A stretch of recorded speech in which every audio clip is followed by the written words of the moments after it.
Non sopportava i ciclisti e vederli così tutti in gruppo che ostacolavano la sua manovra di sorpasso ha scatenato la sua rabbia e il suo rancore. Questo è quello che avrebbe ammesso davanti ai carabinieri di Caprino Veronese quando lo hanno individuato. È un 25enne della provincia di Verona, il responsabile degli spari contro il gruppo di sportivi padovani della società ciclisti padovani Polo Cherry Bank.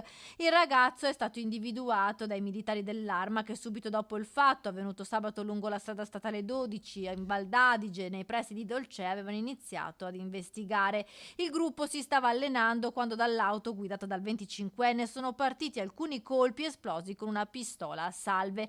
Nelle scorse ore a Teolo il presidente della società ciclistica Galdino Peruzzo aveva formalizzato la denuncia. Le immagini delle telecamere e l'attività sul territorio hanno portato i carabinieri a individuare il 25enne. L'auto, un particolare modello di grossa cilindrata, aveva un faro malfunzionante e questo è stato fondamentale per identificare il giovane incensurato. Trovata nella vettura e sequestrata l'arma utilizzata, una pistola a salve fortunatamente rivelatasi non pericolosa. Il 25enne è stato denunciato per i reati di minaccia aggravata, porto d'armi e oggetti atti ad offendere ed esplosioni pericolose.